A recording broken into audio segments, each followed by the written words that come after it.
Welcome, everyone. Welcome to the 2026 annual meeting of the ASPA National Capital Area Chapter. I'm Whitney Meyerhofer. I am president of our chapter. Thank you to our keynote speaker, Emily Jabbour, for being here. Thank you to our student essay contest winners and the contestants that entered. Thank you for being here. Thank you to our chapter award recipient. Hopefully, she might come in later. She's a very busy woman. But also thank you to our board members, our fellow members of ASPA, our fellow chapter members, and anyone else who is in here that didn't fall into that category. We are very happy to have everybody here. I'm going to say a few remarks and then I'm going to pass it on. Our chapter's mission is to connect people to improve government and promote both the value and experience of public service. Our board members are dedicated to that mission, and I just want to take a quick moment before we get started to thank them and recognize them. So thank you, board members, for your commitment to our chapter services and our chapter and to public service. Our chapter is really honestly better for all our board members. So please give a name for a minute if you'll allow me a second to indulge, please give a wave when I say your name. Up first is Vice President and former grad student, colleague of mine, Joshua Lanier. Secretary and friend of mine and fellow book lover, Keisha Gill. Give a wave. Treasurer and man who can crack jokes while also braiding hair, Stephen Putansu, who is not here. Past president, who is also not here, and someone who is guiding me in this role, Dale Jones. Without these officers, I would be a hot disaster. So applause to them. I'd also like to give a huge shout out to our longtime members and the definition of the word dedicated, Alan Lomax and Judy England Joseph. Without either of those folks, this chapter would not exist, and it would not be what it is today. And then our member Connie Berhane, who keeps us on task and is engaged with our members. Give a wave. Many of you have probably gotten emails from her. If you are a member, you've probably gotten renewal notices and engagement emails. Thank you, Connie, for everything that you do for that. And then our new board members, shout out to Ryan Heimer. You've probably seen his articles on our website and in our newsletter. He's our prolific writer. Catherine McKinney, you'll be hearing from her in just a second. Dennis McBride, thank you, I did that right, who has worked in every facet of the government from local to global to contractor. And last but not least, Hal Soon, who has a new book out entitled Waste Management for Global Sustainability, a comparative analysis of China and US policies and practices. As soon as Ryan finishes said book, him and Hal will have a discussion that we hope to invite you to in the future. So thank you all. We have a full agenda.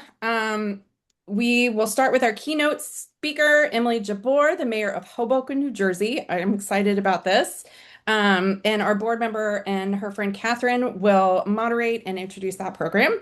Then after the keynote, we're going to move into our chapter awards recognition with me and spotlighting our essay contest entries and winners with Joshua Lanier. And then the last part of our program is a brief state of the chapter. I promise to be brief. So with all of that, I'm going to pass it over to Catherine so we can get to the fun stuff. Thanks, Whitney. All right, let me do an intro first. It'll just take a minute, but I'm very excited to introduce you to my friend, Emily Jabbour. So in terms of official bio, Emily was elected to be the 40th mayor of the city of Hoboken in New Jersey on December 2nd, 2025. And prior to that, she was a council member at large for the Hoboken City Council in November 2017 and again in 2021. But prior to her political career, Emily was a civil servant in the federal space. She got her master's in social work and then began her federal career through the Presidential Management Fellows Program, and then spent 19 years at the U.S. Department of Health and Human Services in the Administration for Children and Families. ACF is your number one acronym of the day. So at ACF, she was part of the Office of Planning, Research, and Evaluation. Number two acronym, OPRE. That's going to come up. So she served as a performance officer for ACF and project officer for many OPRE contracts. Emily and I first met when I began working as a contractor at OPRE back in 2015. We had the chance to collaborate closely across a range of projects, performance management efforts, contributing to OPRE's budget work, navigating contracting and management challenges together. And Emily served as a project officer on several contracts I supported, and our partnership continued to evolve as I stepped into a management role and began leading the contract staff myself. So, what stood out to me early on was how much Emily was balancing and excelling at. We are around the same age, both raising young children, both working full time in an organization we cared deeply about. And somehow she was also deeply engaged in her community. While I was still trying to figure out how to make space for that kind of involvement, Emily was already doing it. She consistently showed up, lifted up the city of Hoboken. You should see her Facebook and LinkedIn posts. It's all the time about the city. Volunteering, promoting local events, and being visibly committed to making her city a better place to live. So when I learned she was running for city council, which is a nonpartisan role, while continuing her federal career back in 2017, I wasn't surprised. I was just incredibly impressed again. And as a person with an education myself focused on political science and public administration, I was probably a little jealous. So at one point, maybe a couple of years ago, Emily shared with me that she was considering a run for mayor as her next move, and it felt like the natural next step. And we talked about what it would take to pursue that while maintaining her federal role. And she was clear that winning would likely mean stepping away from her federal career at OPRE, where she spent her entire career. And in the end, though, she never got to make that choice herself. Her position was among the first cut under the DOGE initiatives early in the administration.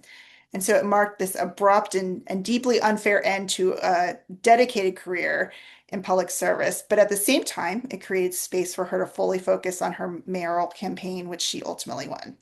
So thank you for joining us today, Emily, and I'm having this conversation with us. Of course. Thank you so much for inviting me. I can't believe we've known each other that long, by the way. I'm like, Oh, wow, that happened so fast. I know, that's crazy. So there are many different directions we could take this conversation today, but I want to start with the knowledge about the work that you did at OPRE, because that's what I'm familiar with, and how that translates to the work you're now doing in the city. So at OPRE, you did many different things, and we worked with many amazing leaders, but you weren't in a formal management role, and now you're leading an entire city. And so I'm wondering what aspects of your federal experience ended up being useful and what caught you off guard as you stepped into that role. Sure. Well, it's funny, like in thinking about my background coming from the federal side, part of the reason I wanted to get into federal government in particular was I had this very strong concept of like systems change that I wanted to have a bigger impact. And so when I went to social work school for my graduate degree, I went to a program that had a policy track so that I could really focus on thinking about kind of bigger picture. And when the opportunity through the PMF program happened, like falling into sort of federal government, like felt like the right fit because I was like, yeah, I want to do big change. I don't want to like hit my head against the wall, the same problem over and over again, which was kind of what I had experienced leading up to my graduate degree. And I thought for sure, like, well, federal government is where you make big systems change. And then as I got involved on the city council side of things during my 8 years on the council, all of a sudden I kind of realized, well, those systems exist all around us at every level. And I think I had sort of assumed that like you have to go straight to the federal level to be the most kind of get the most bang for your buck. But as I started to kind of understand how local governments worked, I found so much more satisfaction in seeing change happen at the local level that also looked like systems, but was building kind of in a more hyper local way because it was outside my door. Like I actually felt the difference there. Because I think one of the biggest challenges for me going from like a social work background into working for the federal government was the distance from the children and families who we are serving.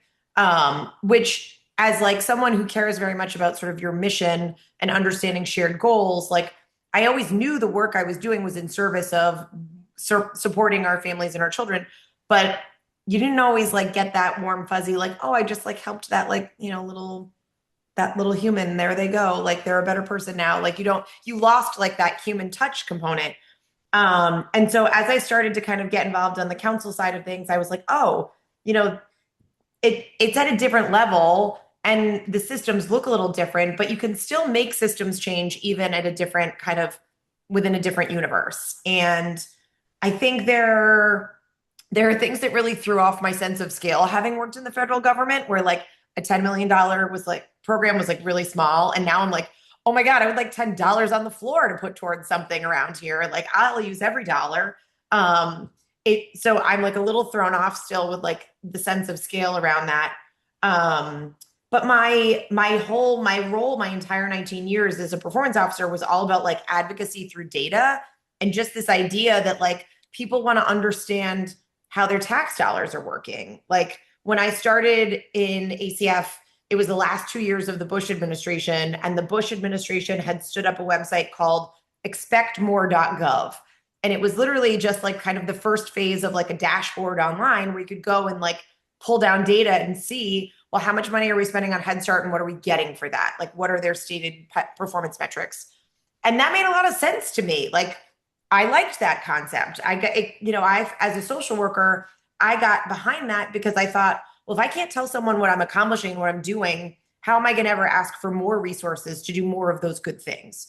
So I definitely went into the performance space without necessarily an educational background in it, but the concept of it made a lot of sense and helped me to learn to advocate.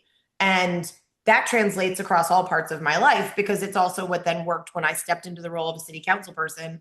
And now as mayor, I'm thinking about it all the time. Like, how do I communicate what I'm accomplishing out of this building? Because if people don't feel like there's value in what their local government is doing and investing in, then why do we trust you? Why do we want you there? What are you actually doing all day? Like, people want to know. Hoboken has a very interesting electorate, and I can like get into that more. But all of those were like connective tissue that all like translated very well for me.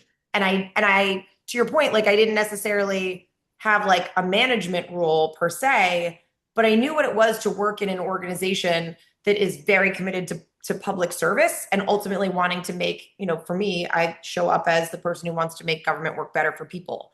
It just takes different forms. So, now instead of thinking about the effectiveness of Head Start in terms of early childhood education, I'm thinking about, it sounds silly, but like if somebody wants to do a home renovation and they can't get to my construction office and get from point A to point Z, in a clear, coherent way, like my system is failing them. And I want them to have a good experience if that is the only touch point they have with the city of Hoboken government where they send their tax check every quarter.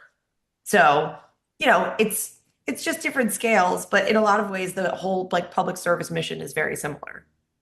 Thanks. I think that leads really well into my next question, which is thinking about innovation at different levels. So we were chatting a couple weeks ago, and I asked you about innovation, and we think often OPRE was really innovative. They did a lot of research. OPRE did a lot of research for different programs, right? And that was kind of what they wanted to focus on is innovation, how to create better systems and structures. And so I asked you about that at your level, and you shared that, finding the time for innovation and the budget that you need for that type of innovation that we were used to at OPRE can be really challenging. And so I was wondering if you could talk a little bit more about that tension. Yeah, I mean, I would love like if there was this opportunity to like sit and strategic plan around an innovation set of goals and like have that ability. But instead, now I'm in a space where like within my first 6 weeks on the job, there were two massive snowstorms. And like everything I thought I was going to do in my first 100 days was actually defined by what do I know about snow removal operations? Do I have enough salt in my salt shed? How many people can drive a plow? Like, wow, it changed my whole plan in some way out of the gate. Um, it was a great bonding exercise for my team. I will say there's that. But every day is like racing to the next fire. And it's hard to always find time to do the sort of stepping back, to be thoughtful about trying to find room for innovation. You are absolutely correct. We also don't necessarily always have like the resources for innovation. So what I have tried to do, I'm like when I first joined the city council, I was quiet for a long time. Like I sat and I wanted to like listen and I wanted to watch and understand how things were working around me. So to some degree, I got into this position and I float around the building and I talk to people and I like to listen to hear how they think they work and what their jobs look like and what they're doing. And it gives you the perspective of figuring out how a new set of eyes on something sees things in a different light. And so I did take the opportunity to reorganize the flow chart, the org chart of some of our departments, much informed by my experience as a council person and watching how people were working together. I knew I wanted to solve for certain areas where there were not strong managers, and I wanted to place strong managers there to help sort of transform the culture of those individual offices. Um, but there's a lot of talk about AI and how AI is happening as a tool. And, some of the best stakeholders for me in thinking about how to apply something like AI is to talk to people in my community who are doing that. Because there are lots, I have a technology company that's literally across the street from me. So I run into their CEO like walking at least twice a week. And so I sat down with him and I, said, like, here's my challenge. Like, how do you solve for this? And he like had a plan for me within a day because he's like a technology expert. And I was like, he just wants to be a thought partner because in his mind, he's like, this is my gift back to my community. I help you think through this thing that I'm a real expert at.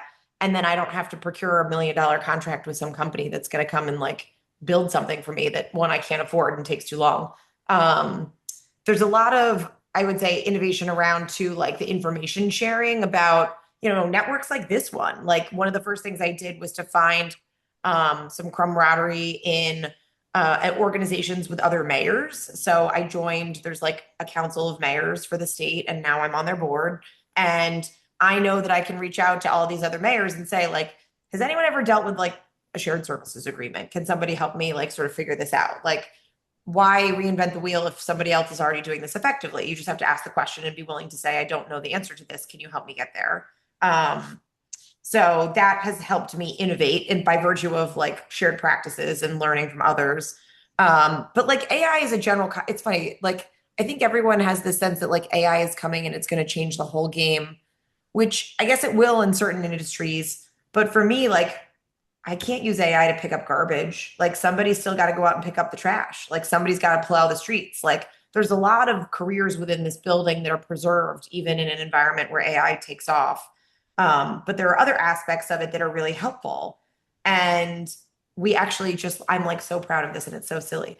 We have a new infrastructure around our garbage collection because we have smart cans that we just installed on our like business district main drag that have a dashboard backing them up, so I can see on a dashboard in real time how full my trash cans are. It sounds real silly, like, but these are the things I have to think about, because the thing that I don't want to do is get it, 6 in the morning, someone texts me a picture of overflowing trash cans all through my business district. Like that's not great. But they're solar powered and they have a compactor. And now I have a dashboard. So I know in real time how quickly I have to send a sanitation person to like pick that up. So in some respects, the technology is helping me do a better job and be more efficient about my job, but it doesn't take away from the fact I still need a human to go out and collect that garbage. Like it's kind of a funny intersection of that world. That's so great. Thank you for sharing that. I love your silly examples that you say are silly or not at all. I Like, know. Well, it just feels very small relative to like federal landscape. So I'm a little bit like, I get that this is a very different thing, but it is exciting for me. that is exciting.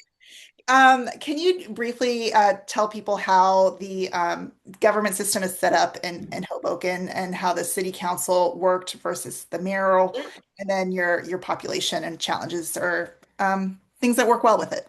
Yeah. So Hoboken is we are 1 square mile city. It is the geography of a square mile. We are like pinned in by Palisades Cliff and then the Hudson River on the other side, and we have Jersey City to our south and Weehawken to our north. So we are a very finite set of like plots of land. Um, we are a strong mayor system. Other communities in New Jersey have like a slightly different setup in terms of how they're broken down. But for us, we're a strong mayor system where I represent the executive branch. The city council is the legislative branch, and then judicial.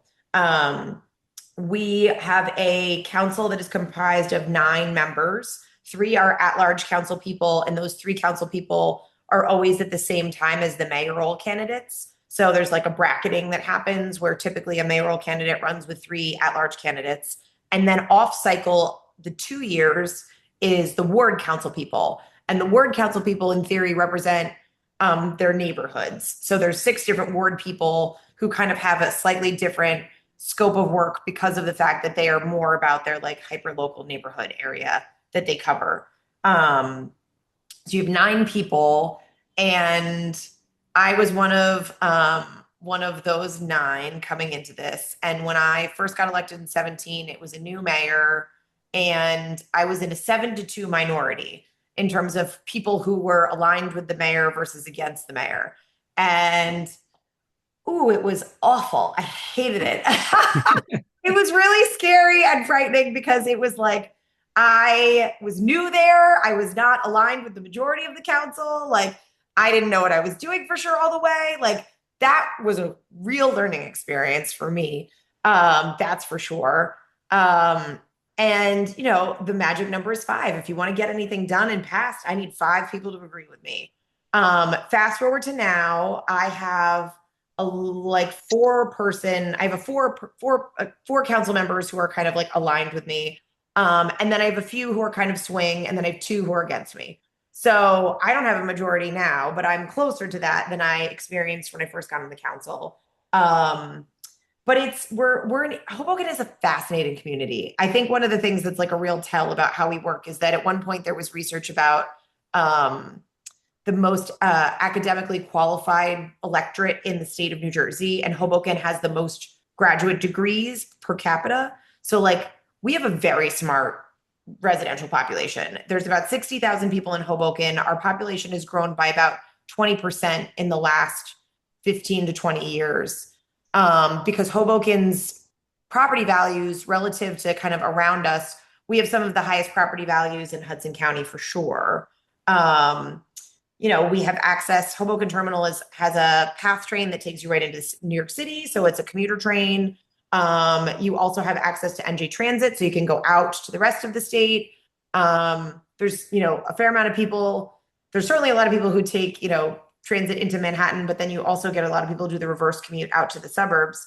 But it's a fascinating community, and we are the most heavily traveled commuter city in the whole state. So on any given day, we have more like 100,000 people in our square mile because of the commuters who are coming through at any given time. And I like to say Hoboken always like punches above its weight class because we just sort of sometimes pick up in the news for whatever reason. Like Hoboken tends to be like people look to us for leadership on any number of things. You know, an example during COVID, when the COVID pandemic was just starting, we were the first city in New Jersey to shut down our bars and restaurants. We have very vibrant, like going out nightlife. And we were the first ones to make that decision. We looked at public health data. We talked to public health officials. And, you know, at the municipal level, you don't have the benefit always, you know, we don't have any scientists on staff here. We don't have necessarily people who have backgrounds that are attuned to making those decisions. With respect to, you know, how at a federal agency, you know, you have scientists, you have subject matter experts who are making those calls on behalf of the national level. But at the local level, you know, you're trying to sort of grapple with the best available information. And so we were the first city in New Jersey that shut down our whole restaurant and bars and everything because we were fearful of transmission of a disease that we didn't yet understand. So, you know, if you use that as like an example, there's an interesting sort of, you know, intersection of like how any of those federal experiences again sort of inform what we're doing at the local level. Thank you. One of the questions that actually a participant sent ahead of time was about conflict management and strategies that you might have found effective.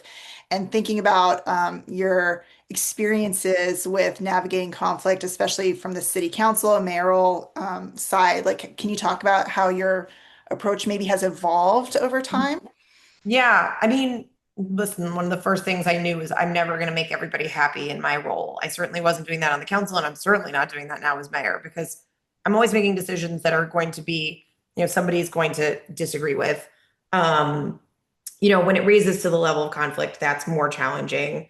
I have found, and I like say this with like my social work hat on, that even when you disagree with somebody, there is space for people wanting to have the opportunity to be heard.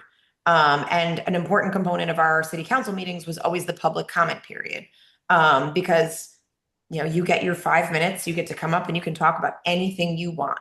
And, that's a really critical role and function of an elected body. Like that's our job, is to listen to what people care about. And that 5 minutes, may not feel particularly relevant to what we're talking about or what we're doing.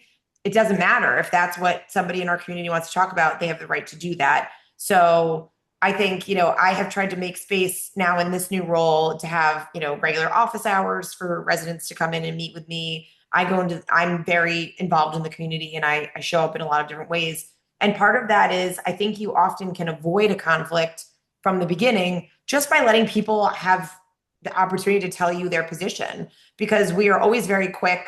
I think we're in an environment politically at the national level where somebody has already decided what they want to say in response to somebody else they know that they don't agree with. Like, people aren't listening to each other. They're just ready to give their response and why they're right and the other person is wrong. Like, there's not a lot of constructive collaboration happening.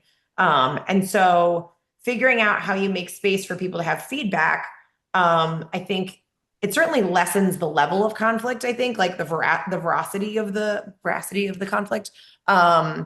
Even in something like, one of the biggest, most important functions that we always had on the city council was voting on the budget. So when I got into the seat, I knew our budget was going to be challenging given economic conditions. So from the beginning, we created a community survey to send to the residents to say, here's our challenges with the budget. Here's what we're looking at. Here are ideas for revenue drivers. Here's ideas for cuts. Here's ideas for different programs. What is your tolerance level? What is your reaction to all of these different ideas? And we had never done a budget survey to the community to look at people's priorities and get their reaction to those ideas. And it doesn't take away the fact that there's people who are going to disagree with what I ultimately put forward and what the council will ultimately pass. But it channels people's energy so that it doesn't end up necessarily in an outward conflict. It's giving people a constructive opportunity to feel heard and have a place for their voice and their opinions. So generally, I've just tried to figure out, how to sort of de-escalate before you get to the conflict in those ways. People just really want to be heard. Everybody has a different experience to bear. People have lived experiences that they feel are relevant, and they want to share them with them. And I need to just keep making space for that.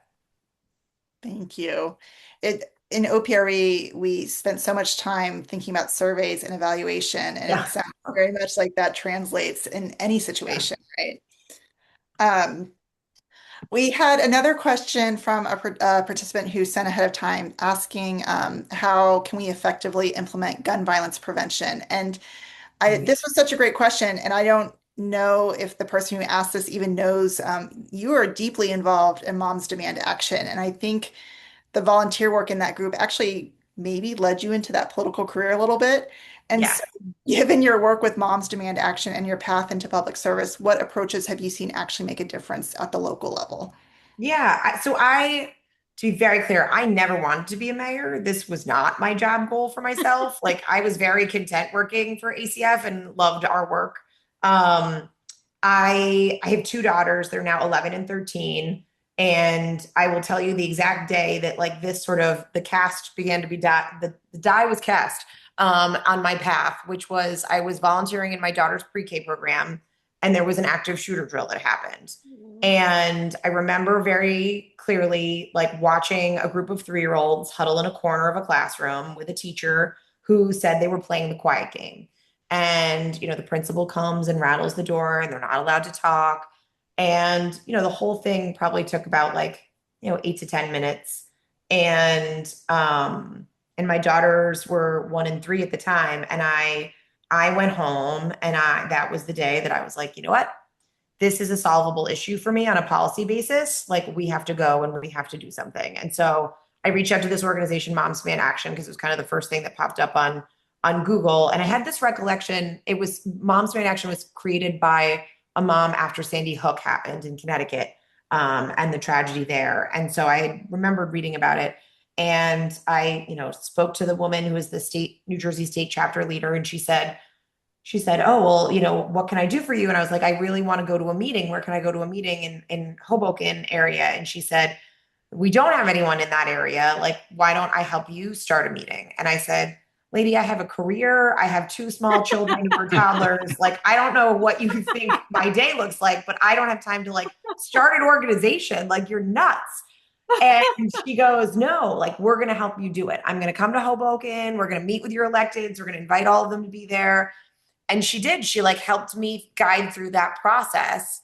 And I remember like I had my first meeting in September as like a back to school meeting. And like I invited all my electeds, and I was really disappointed that I had one person show up. My assemblywoman showed up, and I was very impressed that she took the time as one of the more like senior people in the echelons of things, but none of my council people came. Like, and I was like, come on, guys, like, what are we doing? Like, and it felt really good to feel like I was part of a movement again, like that sense of mission and like what being part of that bigger group. Like, I started to talk to other organizers around the state of New Jersey about their experiences and what organizing they were doing.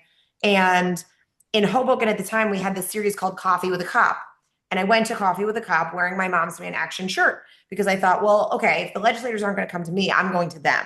And so I went and that was the first time I met the woman who was the first woman to be mayor of Hoboken at the time. She was elected mayor for 2 terms back in, I think she must have started somewhere in 10 or 11. And I remember meeting her and I said, I'm very concerned about gun violence in our community. And she said, well, is that really like a relevant issue for Hoboken? And I said, it's a relevant issue everywhere. Like, you need to know that this could be anywhere. And I explained my story to her, and I started going to all these community meetings and getting to develop a relationship with her.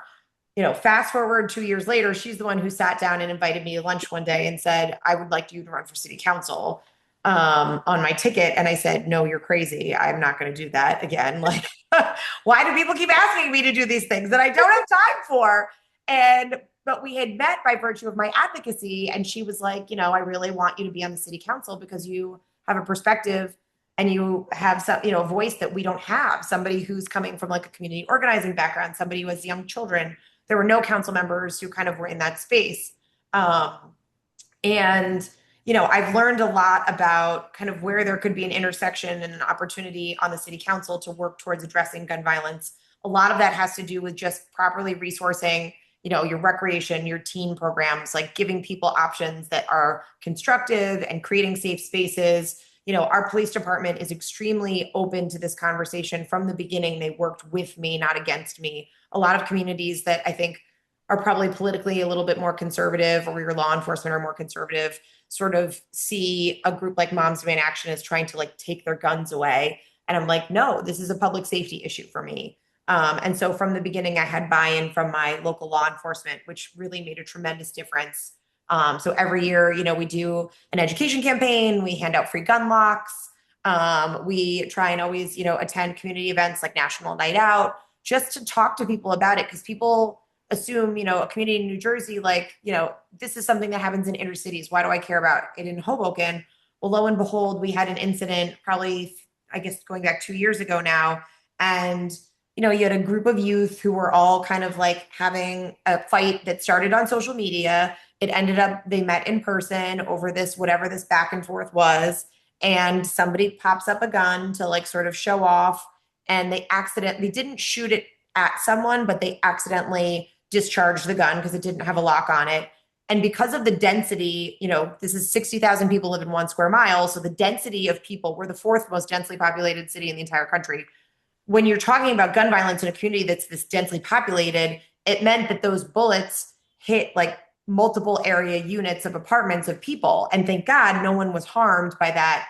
But every time somebody says to me, this is really an issue for your Pattersons, your Newarks, your inner cities and that kind of thing, I remind them it's as easy as you live, you're through that wall is my neighbor. Like, of course I want to make sure that we're all being safe. And, I continue to really try and center gun violence prevention and how I got to this role based on that. So the first thing I did, the day I was sworn in, I joined Mayors Against Illegal Guns. And so I'm working on kind of moving up and, my ability to then influence this issue in terms of a policy basis. Now I have more options available to me as a mayor, which is exciting.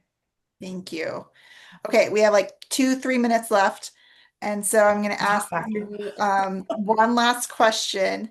Um, Having worked at both the federal and local levels, what do you wish public administrators like us, who work at all these different levels and in all different capacities, nonprofits, professional organizations, state, city, what do you think that we should understand about what it takes to deliver on mission?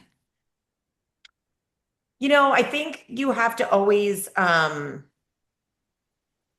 I think having clarity in your goals and clarity in your mission is really important, and to be clear in your communication of that around you. And I think about when I think about that, I think about like, I basically had to campaign for like an entire year to get to this place.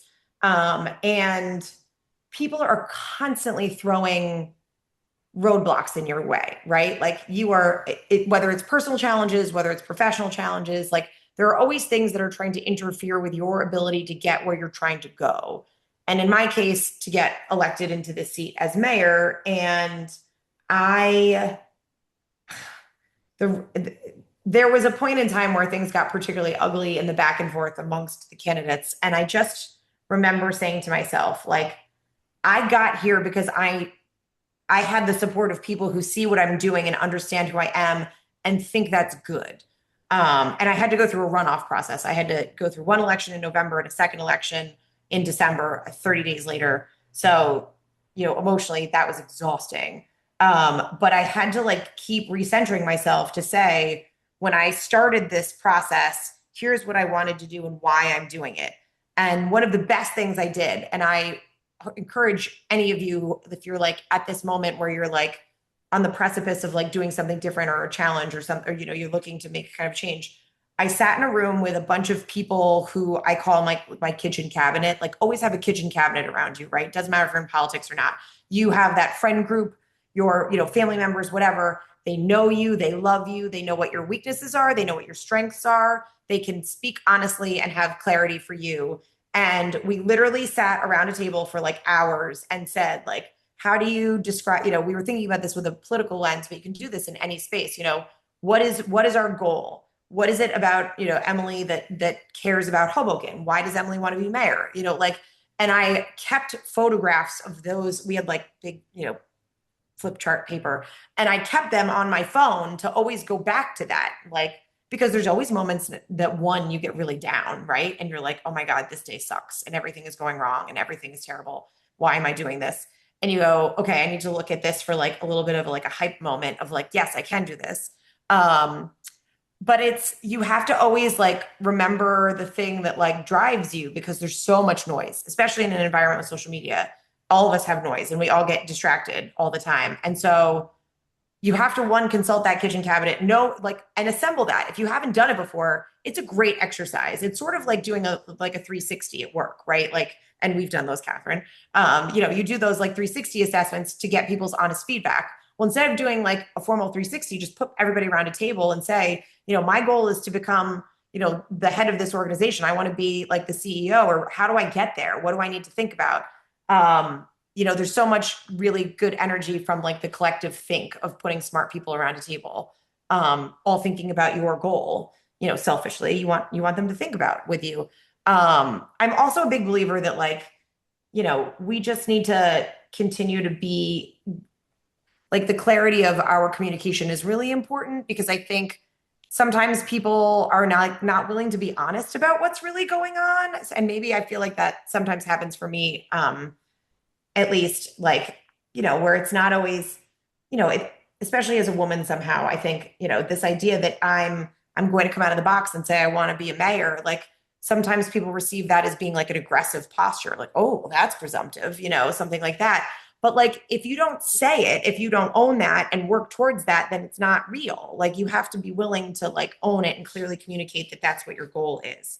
So I think having those exercises of like kind of thinking through that, that's really important. But and find people that are doing the thing that you want to do. Find that the people are doing that are well. Like, maybe you're not clear on what your mission is because you're not totally sure like what that end goal is called. Like, and so maybe it's like sitting down with the person who is doing the really cool thing that you admire or that you want to kind of emulate and saying, like, how'd you get there? Like, what, and I say this to people all the time because I try to always, reach back out with social work students or with people who, former federal employees who got fired or doged, much like I did. And they say, how do I get into XYZ industry or arena? I'm trying to get to a new place.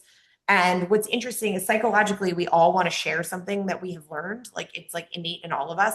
So I always encourage people, I think LinkedIn is a great tool for this. Is like find the person with the dream job on LinkedIn and dive through and find out who you have in common with them, to work your way there. But just reach out to someone and say like, hey, do you have 20 minutes for me to take you through coffee and talk to you about your job? Because I think you have a really incredible organization, or I really appreciate like what your mission looks like and I want to learn from you. People always want to share what they've learned. Like it's so deeply psychological. And when you approach somebody and you say, I want you to come talk to me about you, like people like to talk about themselves. People like to do that. It's like one of those things. And so you just have to be willing to be brave enough to say, hey, I really want to take 20 minutes of your time to do this. Because people don't do that often enough. And if we all did, we wouldn't all need to be in therapy so much, maybe. I don't know. Emily, thank you for coming to talk about yourself with us today. Exactly. You've asked me to talk about myself. People love doing that. Um, I know how busy you are. Like I said, we're friends on Facebook. I follow you on LinkedIn, and it is a true treat and joy to have you talk with us today and share. I'm happy to share my friendship with everyone here and get to know you. So thank you for joining Totally. us. No, it's my pleasure. And feel free to reach out. I know I saw a couple of LinkedIn bullets pop up. So feel free to connect with me. I'm always happy to be a resource. Thank you. I'm going to pass it back over to Whitney. Thank you so much, Emily. That was really wonderful. I took a lot of notes. And as someone else who, has a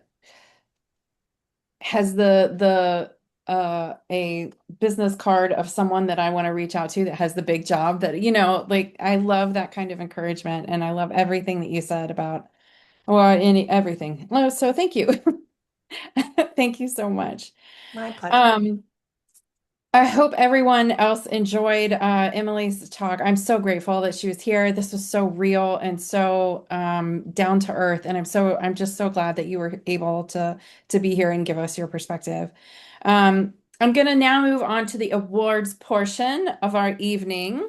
Um, One of the great privileges of serving in a professional association is having the opportunity to work alongside people who quietly and consistently make an organization stronger through their dedication, service, and leadership. Tonight, it is my honor to be able to recognize one of those individuals and a former board member of the NCAC chapter and a friend. Paula Acevedo has been a member of ASPA for 11 years. She has been a dedicated service member of the National Capital Area Chapter Board of Directors for 9 years. Over those years, she's contributed to our communications, our newsletter. She's been managing editor. She's contributed to our website. She's helped keep our members informed and engaged. She has put in thoughtful work. Many of us know, we all know how much work goes on behind the scenes. The newsletter goes out, that doesn't happen by magic. And, communications don't go out just by themselves, and communications plans don't just execute once you put the plan on paper. These require commitment, they require consistency, attention to detail, and Paula has brought all of those to a chapter for nearly a decade. She's been a dependable colleague. She's been a thought leader. She has been someone who is always willing to contribute. She has thoughtful questions. She is hilarious. She approaches challenges with professionalism and positivity, and she's helped make this chapter stronger. So we are so grateful to have her. She is also she is in grants management at NIH. She works in public service every day, also behind the scenes, but making things function throughout, the government. She's doing the things behind the scenes still. During COVID, a period that challenged all of us, She and her as well, continued to demonstrate resilience and dedication. She's committed. I could continue on. Paula has over her tenure, I became part of the communications team, and Paula, and I became close, and we are friends, and I'm so happy for it. And be, I just want to say that it is just a joy to know Paula. It is a joy to be in her space. So for all of those who have not been, I am sorry. But I am so happy tonight that we have the opportunity to pause and recognize Paula for her contributions that she has given to the chapter. So Paula, thank you for your years of service to the National Capital Area chapter, and thank you for your dedication. Um, it is my pleasure, and I would say the rest of the boards probably, to present your award that will come sometime, um, uh, for your outstanding service and contributions. Please join me in congratulating my friend Paula. Would you like to say something? I know you're busy. You have things. You're very important in doing big things. Oh, I just want to say thank you. I was very surprised that I was receiving this award, so I just want to say thank you. It was I had a great time participating in the chapter for um all those years, and I'm really glad I did. We're so grateful. Thank you so much, and congratulations on your new endeavors that you are surely to learn so much from. Okay, now I'm going to turn it over to Mr. Lanier. It is your turn to tell us about our student essay contest. Where's Mr. Thank, Lanier? Oh, there he is. thank you, Whitney. As other people have said, it's great to be here tonight. I'm especially proud and excited to talk about our essay contest winners for this evening. Um, Alan can attest to this. It's been a remarkable journey from where we started when we first started this essay contest a while back, a couple years ago. The students really showed up this year. We had over a dozen submissions, great submissions, excellent submissions from students with excellent writing skills. And they wrote on some topics that were very, let's just say, relevant in today's society. However, we had to choose three from that group. And we felt like we chose the three essays and the three students that were the best out of the group that we had to choose from. I was looking through the participants in this meeting today. I was hoping that Derek Boadu, last year's first place winner, was on. He's not on the call today, unfortunately. I guess he couldn't make it this evening, but he wrote an awesome essay entitled Public Administration in the Age of AI, a dual approach for public administration practitioners and scholars last year. It was an excellent essay. He really set the tone. But it's a new year, and we have some new winners, and I'll talk about them right now, starting with our third place winner. Our third place award um, goes to Marcos Fabian. He wrote an essay entitled Language and Robots, Children Words, Adult Prompts, and the New Human Capital. This essay essentially argues that language is a fundamental dimension in understanding and talks a little bit about how generative AI affects human capital inequality. Marcos is a student at the University of Maryland, and he is a public policy major. So thank you, Marcos, for your submission. The second place winner was Lydia Woodley. The title of her essay was The Storm Ends, Bureaucracy Begins, Rebuilding Recovery Around Social Equity. This essay focuses on disaster preparedness and recovery inequality and three recommended reforms. Lydia is a student at the George Washington University.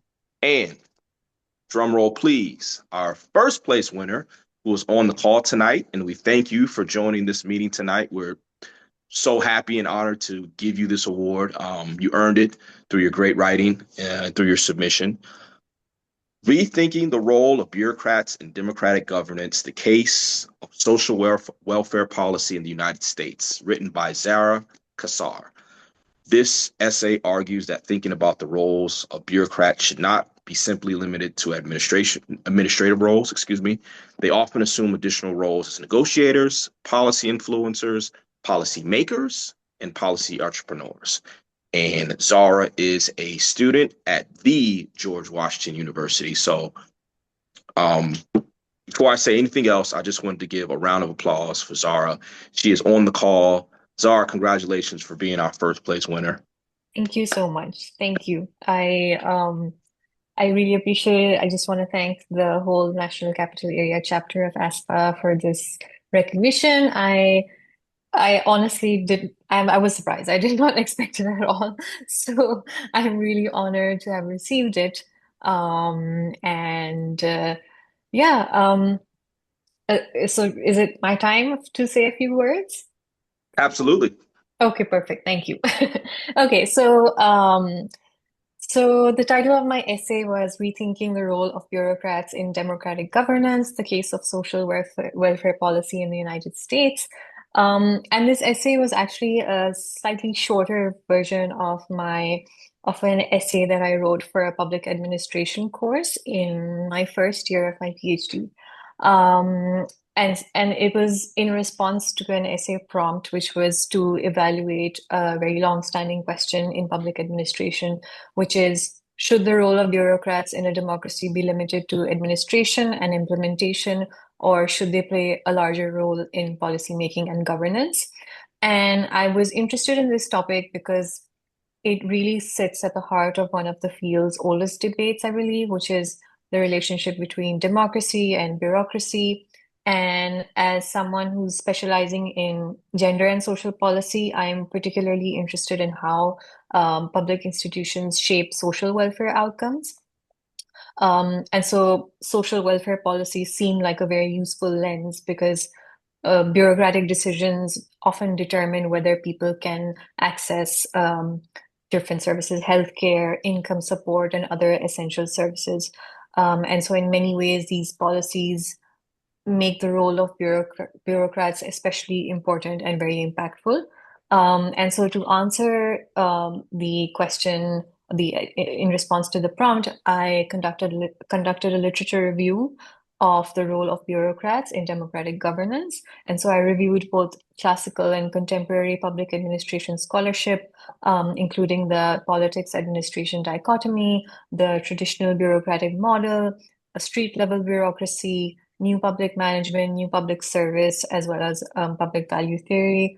And then I drew on examples from social welfare programs in the US, such as Medicaid, SNAP, and TANF, and a couple of others to examine how these different theories play out in practice and what they tell us about the role that bureaucrats actually play in modern governance. And so in reviewing the literature, I found that the traditional view of bureaucracy is, it remains highly influential. It is rooted in the classical works of Woodrow Wilson and other scholars, and it argues that elected officials should make policy while bureaucrats should implement it. And this model is often justified on the grounds of democratic accountability, efficiency, consistency, and neutrality. And under this perspective, bureaucrats are viewed as faithful agents of elected representatives, carrying out decisions instead of shaping them. But at the same time, I found that much of the contemporary public administration literature challenges this sort of strict separation between politics and administration. And over time, scholars have increasingly recognized that governance has become more complex and collaborative, and requires bureaucrats to constantly exercise their expertise, judgment, as well as discretion in ways that go beyond just implementation. And so the literature kind of reflects this evolution through frameworks such as street level bureaucracy, new public management, new public service, etc. And each of these kind of expands our understanding of what bureaucrats actually do in practice. And so across these perspectives, bureaucrats, they assume a variety of different roles. And the literature identifies bureaucrats as policy influencers who help shape agendas through their expertise and institutional knowledge. as policy negotiators who work with private and nonprofit actors to deliver public services, and then policy makers as well, where they exercise discretion in implementation, and then as policy entrepreneurs who develop innovative solutions to public problems, and they help advance policy change. And so I've drawn on examples from social welfare programs, and to argue that bureaucrats are not simply just passive implementers of decisions that are made elsewhere. In fact, they're active participants in governance, whose expertise and judgment and decision-making authority shapes policy outcomes in very significant ways. And the literature also suggests that a larger role for bureaucrats may be particularly important when policy issues are highly complex, when governments need specialized expertise, when rapid responses are required, or when innovation is needed to address very emerging and complex challenges that elected officials alone may not be equipped to handle. And however, in doing my research, I also found that a larger role for bureaucrats is not without risks. Critics have argued that expanding bureaucratic influence can weaken democratic accountability by shifting authority away from elected representatives and toward unelected officials. And it can also create inconsistencies in how policies are applied, and they might produce unequal outcomes across jurisdictions or populations. However, despite these concerns, my essay ultimately concludes that limiting bureaucrats to a narrow role of implementation only is not a very realistic approach in today's contemporary governance. Many policy areas today are really complex. They demand high technical expertise, and it requires constant adaptation. And so bureaucrats possess that expertise and institutional memory, and also that direct knowledge of citizens' needs that elected officials may not have. And so in these contexts, a larger role for bureaucrats can really improve responsiveness, and promote innovation, and just help governments address complex challenges more effectively. And so the key implication of the paper, I guess, is that the question should not be whether bureaucrats have influence, because they clearly do. But instead, I think the more important question is how that influence can be exercised in ways that remain accountable, transparent, equitable, and also democratically legitimate. And for the field of public administration, this means like moving beyond the traditional image of bureaucrats as just neutral implementers and recognizing them as central actors in democratic governance. And for practitioners, it could highlight the importance of balancing discretion with accountability and ensuring that bureaucratic authority is used to create public value while also maintaining public trust. And so, yeah, that was like a brief kind of a summary of my essay and the thoughts behind it. Thank you very much, and happy to answer any questions. Absolutely. I think I'll jump in line and see if I can go first with the questions are. Did you run into any major obstacles over the course of your research? And if so, what were they? I mean, I guess in finding particular examples, I would say there's a huge amount of, because of the level and the scale at which these different social welfare programs run in the US, just finding the evidence, because the various roles of bureaucrats that I identified is present in the literature, but it's present across all sorts of areas of public policy and public administration, not just social welfare, I guess. And so being able to identify specific examples for each of those roles, just digging into evidence and making sure that there is legitimate evidence for each of those roles and the challenges surrounding it. And then also because the institutional context also really matters in terms of what the role of the bureaucrat is, whether it's policymaker or a policy entrepreneur.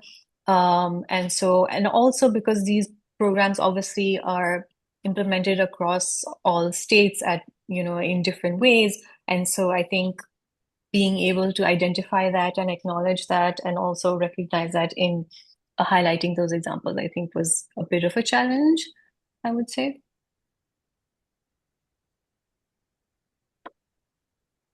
Thank you, Zara. Thank you, Zara. And just as a follow on, I know I'm jumping in front of the line right now, but given your talk about how the literature continues to evolve, do you see this work as something that you'll continue to do beyond your PhD career? It sounds like you got started on it even prior to this essay contest. Is this something that you think will go on for years? Is something that you'll continue to study and kind of follow as it continues to evolve over time? Okay, so my specialization, like I mentioned, is actually gender and social policy. So my degree is public policy and public administration, but my focus has actually mostly been public policy as opposed to public administration. Um, um, but I have definitely become increasingly interested in public administration, um, naturally because of the course that I took, and also obviously because it is a part of my degree, but also because it's incredibly important, and I do think both go hand in hand. Like public policy and public administration are very interconnected, and I think it's very important to continue to recognize that. And I'll say this, that I'm not sure whether I'll continue doing research in this area, but social welfare policy is my field, and so I'm not sure if I'll be continuing it from a public administration lens, but it will definitely be a factor in my overall research because I don't think it's possible to kind of disconnect the two. Absolutely. Yeah, Excellent. Excellent. Thank you. Thank you, Zara. thank And now you. I'll pass it to the rest of the board and participants in the meeting if they had any questions for Zara. Excellent presentation. Thank you again. Yeah, I just have one quick question. Zara, first of all, congratulations to you, Lydia, Marcos. That was fantastic, all three of you winning. So I'm really just thrilled that you even participated because we value your participation in this type of contest. I'm curious as to whether the Loper, what was it called? The Loper-Bright decision, the one with the Chevron doctrine, whether that drove the topic of your paper back when you worked on it last year, because that case is at the crux of what you're talking about in your paper, right? And so it would seem to me that, I mean, pretty much we were operating under the Chevron doctrine, where the federal government, the employees of the federal government, could interpret things if they needed to because of our expertise and knowledge. But that Supreme Court decision completely threw that out. And so I just wondered if that informed your paper at all and the work that you were doing even before you did this essay. Actually, no. I'm sorry. I'm actually, like I said, like my public administration was not really it's not really my field. And so I would say that I'm not as informed as I should be, maybe. Oh, So that happened, no, it wasn't informed by that. And I actually don't know much about it, so I really can't say much, to be honest. okay. Well, the topic of your paper is timely. Okay. Tell you that. Okay. Because that decision really changed the ground rules in a way that is very much a part of sort of the foundation of your topic. So yeah. No, thank you for sharing that. I appreciate that. And I will definitely uh go look that up. Thank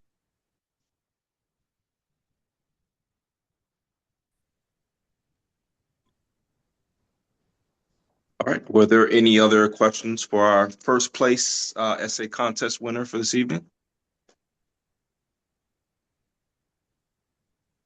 If not, Whitney, I think I can turn it back over to you for additional remarks. Once again, thank you to all of our contest winners.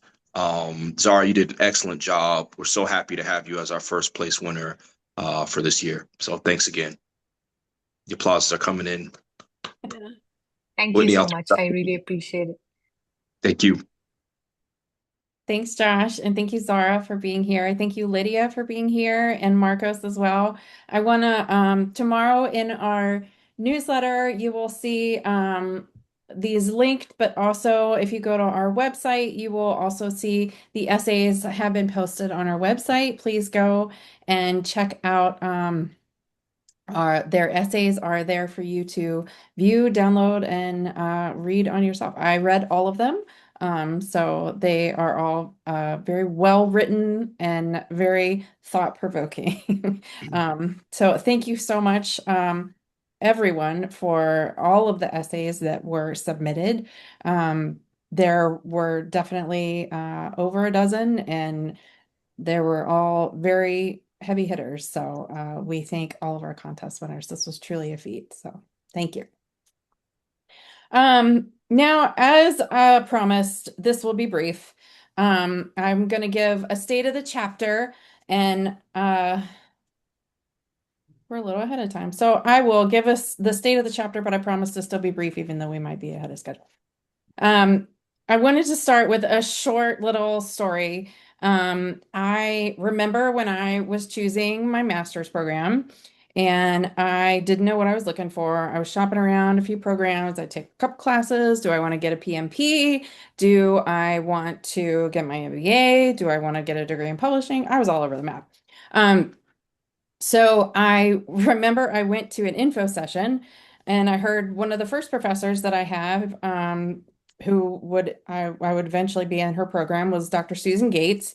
And she talked about ethics and public service and serving the community and being a public administrator. And I was like, and I remember sitting in there thinking like, wait, what? This is something I can do? Like, this is a degree I can get? And I remember it being something where I was like, oh, these are my people. I get it now. This is where I need to be. I went on to grad school. I met Joshua and we had a class together and all of the things. So all that to say that public administration often happens very quietly. As Zara mentioned in her paper, we are often behind the scenes. We are not the ones making the policy. We are the ones implementing the policy. It's as Emily mentioned in her keynote, it is the systems. We work in systems. We work in services. We are trust in communities and we are support. We need to have leadership. We need to be innovative and we need to be willing to listen and be engaged. All of these things are often behind the scenes. They are often not noticed, and we are often not ones to stand up and say, hey, I am a public administrator, listen to me. We are often the ones that are doing the work. This year at NCAC, I am glad that we can take a moment tonight to reflect on what public administration is and what we're doing here and on our chapter, because our chapter plays a role in public service as well. So I am grateful for NCAC and the continued opportunities that we create for learning, reflection, our thoughtful conversations that we have, and the community that we build across the US. So through our programming, we have communications and events, we explore topics, we reflect, we do the thing, blah, blah, blah. Although we are DC based, we are mostly a virtual chapter. We were talking before that we are mostly, a lot of our events are virtual. And even though we do have in-person components to that help builds our community, our reach extends beyond our geography.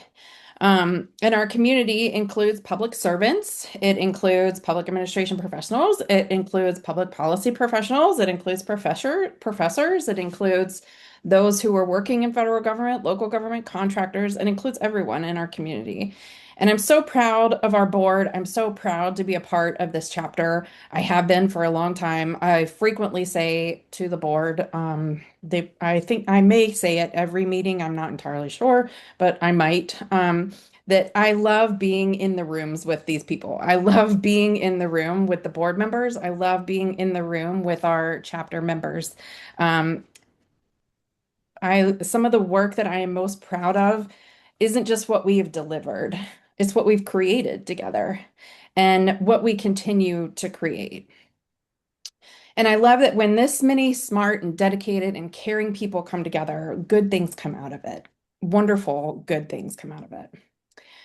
So this year at NCAC, we're going to continue to invest in programming that responds to what our members discuss. If you aren't aware, a lot of our program discussions and our programming comes out of our drinks and conversations. And that is a signature event that we started during COVID.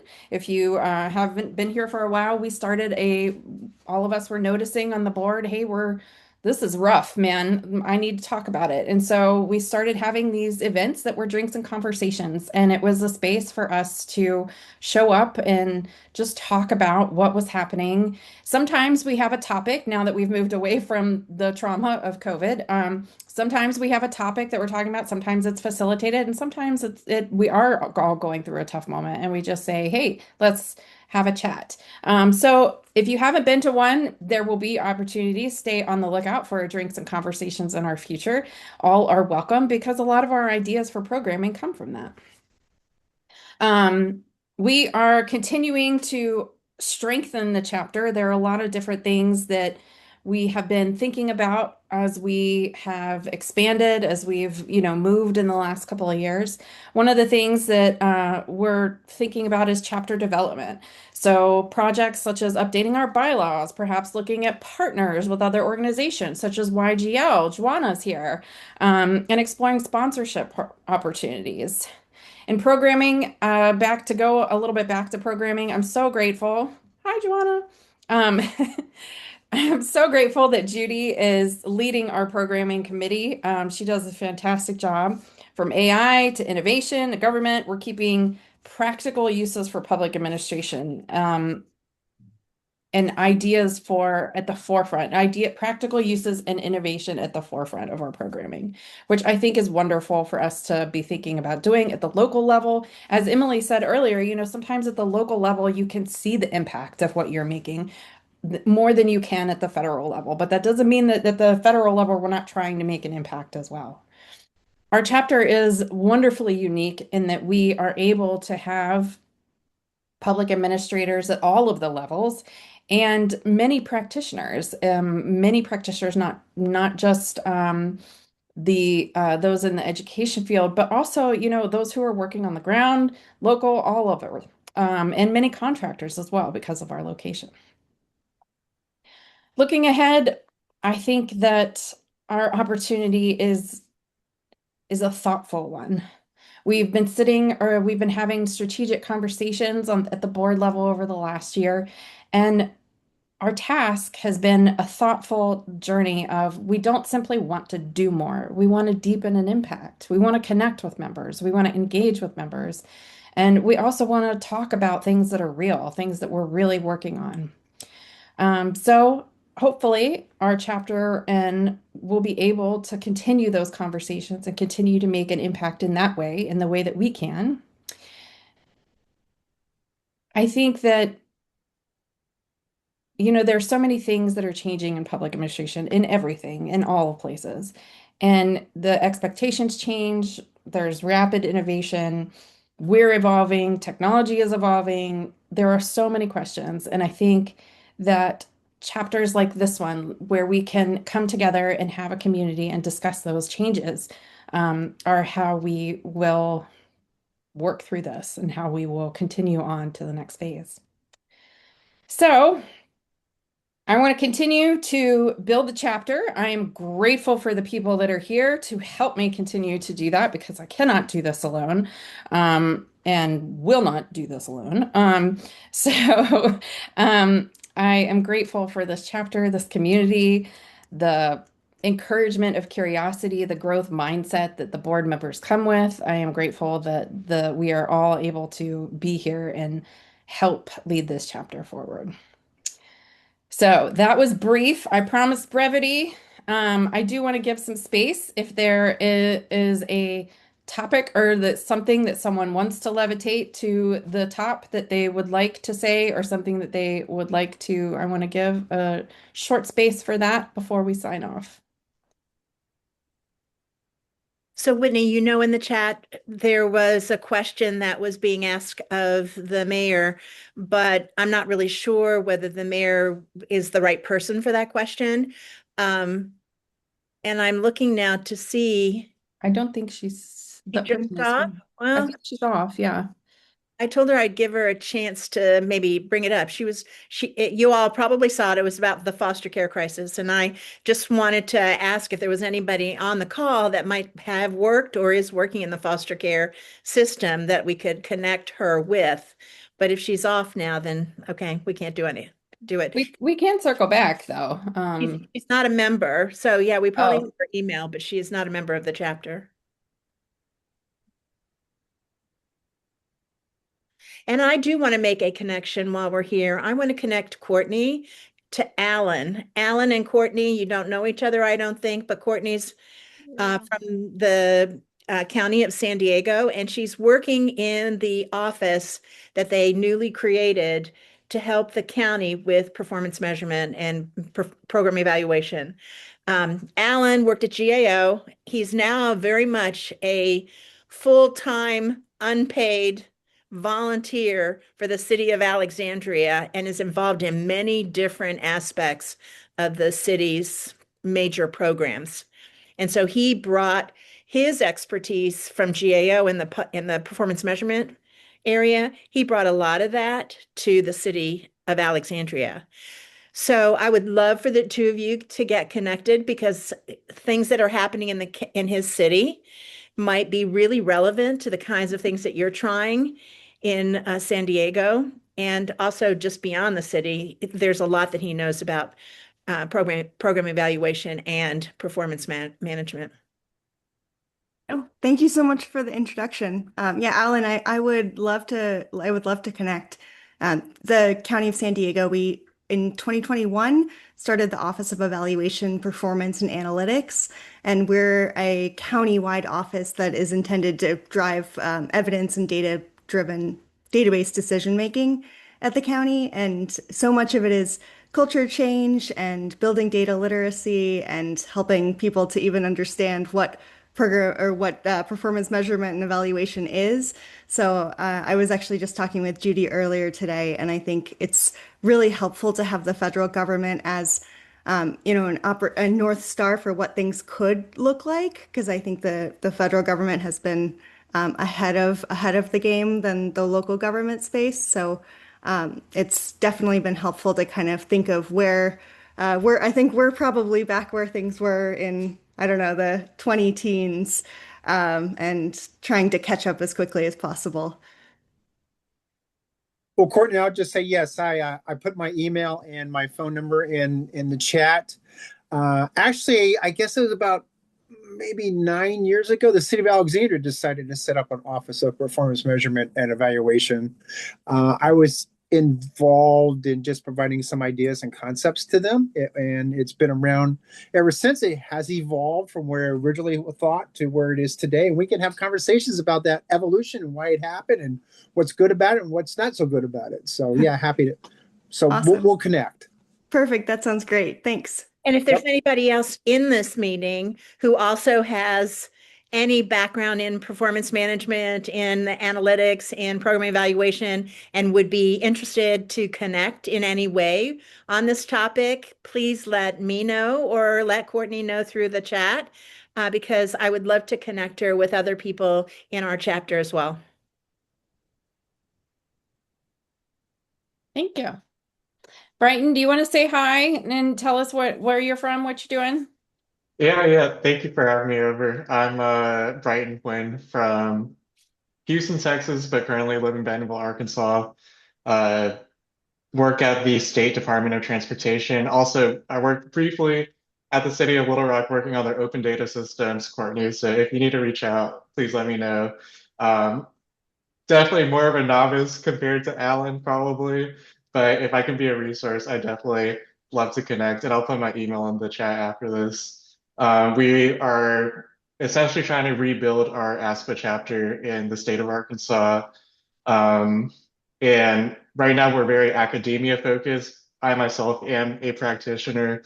So I started reaching out to other folks from other chapters to see how we could learn from them in terms of just gathering more practitioner um, membership and not be super academia focused while still getting that kind of dual, not dual mandate, but like dual membership.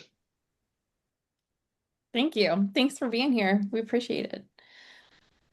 And Joanna, shout out to Joanna. Do you want to say hi and what and who you're with?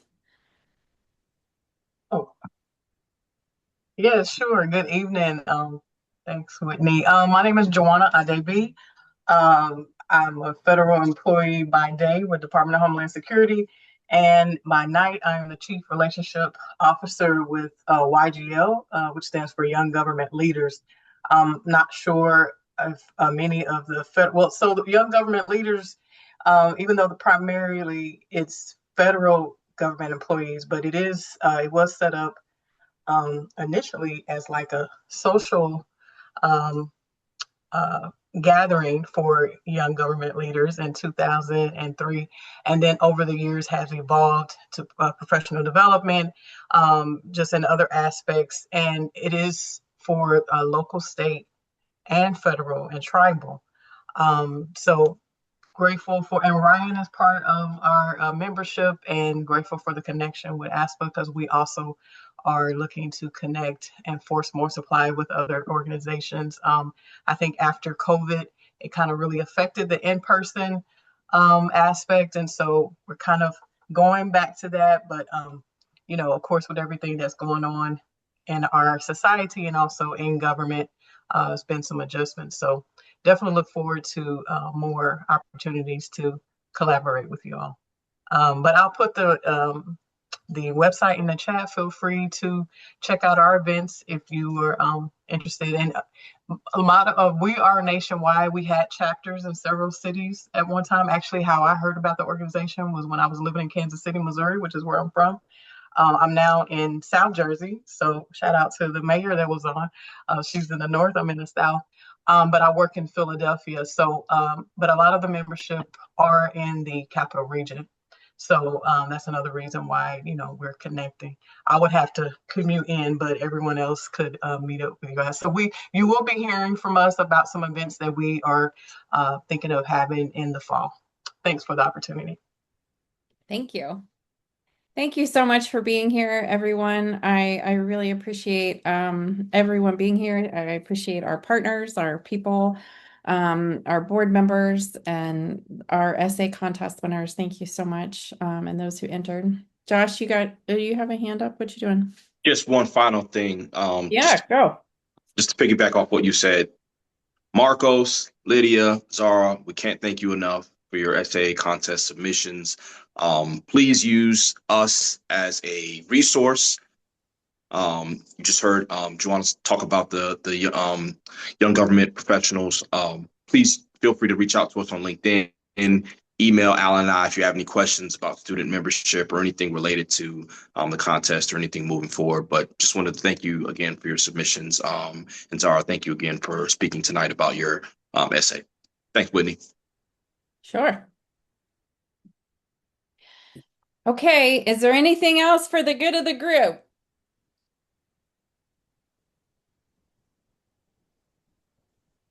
Going once. Connie has rockets. I don't know what Connie's rockets are doing, but I'm going to take that as it's time for us to sign off. Thank you so much, everyone, for being here. Thanks for investing your time, your ideas, your commitment to public service. Public service works because we continue to show up for one another and we continue to put our energy into it. So thank you, everyone, for your energy. Thanks for being here tonight. Thanks for being a part of the chapter. Please keep in touch with us. Find us on the things and reach out if we can do anything for you. Thank you, Whitney. Thanks so much, Thank everybody. you. Thank you. Thank care. you. Thank you. Good night.